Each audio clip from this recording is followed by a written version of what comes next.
2026 March 8 ତାରିଖ ରବିବାର ଆନ୍ତର୍ଜାତୀୟ ମହିଳା ଦିବସ ଅବସରରେ ଓଡ଼ିଶାରେ ସୁଭଦ୍ରା ଯୋଜନାର ଏକ ବଡ଼ ଅପଡେଟ୍ ଆସିଛି। ମୁଖ୍ୟମନ୍ତ୍ରୀ ମୋହନ ଚରଣ ମାଝୀ ଆଜି ଏହି ଯୋଜନାର ଚତୁର୍ଥ କିସ୍ତି ଟଙ୍କା ହିତାଧିକାରୀଙ୍କ ବ୍ୟାଙ୍କ ଖାତାକୁ ପଠାଇଛନ୍ତି।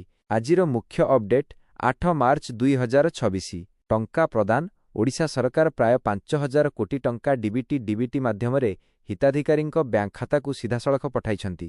ହିତାଧିକାରୀ ସଂଖ୍ୟା ରାଜ୍ୟର ପ୍ରାୟ 1.02 କୋଟି ମହିଳା ଏହି ପର୍ଯ୍ୟାୟରେ 5,000 ଲେଖାଏଁ ଟଙ୍କା ପାଇଛନ୍ତି। ନୂଆ ହିତାଧିକାରୀ ପ୍ରାୟ 2.13 ଲକ୍ଷ। ନୂଆ ହିତାଧିକାରୀ ଯେଉଁମାନେ ନିକଟରେ 21 ବର୍ଷ ହୋଇଛନ୍ତି ଏହି କିସ୍ତିରେ ଅନ୍ତର୍ଭୁକ୍ତ ହୋଇଛନ୍ତି। ଅଭିଯୋଗର ସମାଧାନ ପୂର୍ବରୁ ଯେଉଁ 36,000ରୁ ଅଧିକ ମହିଳାଙ୍କ ଆବେଦନ ପେଣ୍ଡିଂ ଥିଲା ସେମାନଙ୍କୁ ମଧ୍ୟ ଆଜିର ପର୍ଯ୍ୟାୟରେ ଟଙ୍କା ମିଳିଛି। କାର୍ଯ୍ୟକ୍ରମ ସ୍ଥଳ ପୁରୀର ତାଳବଣିଆଠାରେ ଆୟୋଜିତ ଏକ ସ୍ୱତନ୍ତ୍ର କାର୍ଯ୍ୟକ୍ରମରେ ମୁଖ୍ୟମନ୍ତ୍ରୀ ଏହି ଟଙ୍କା ପ୍ରଦାନର ଶୁଭାରମ୍ଭ କରିଛନ୍ତି।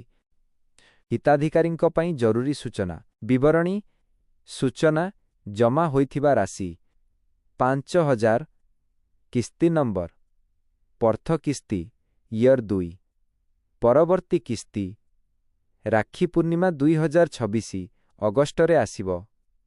ଅଫିସିଆଲ ପୋର୍ଟାଲ shobhadra.odisha.gov.in ଆପଣଙ୍କ ଷ୍ଟାଟସ୍ କିପରି ଯାଞ୍ଚ କରିବେ? ଯଦି ଆପଣଙ୍କୁ ମେସେଜ ଆସିନାହିଁ ତେବେ ଏହିପରି ଚେକ୍ କରନ୍ତୁ। 1. ସୁଭଦ୍ରାକୁ ଯାଇ ଟ୍ରାକ୍ ଷ୍ଟେଟସ୍ ଉପରେ କ୍ଲିକ୍ କରନ୍ତୁ। 2. ଆପଣଙ୍କ ଆଧାର ନମ୍ବର ଏବଂ OTP ମାଧ୍ୟମରେ ଇନ୍ କରନ୍ତୁ। 3.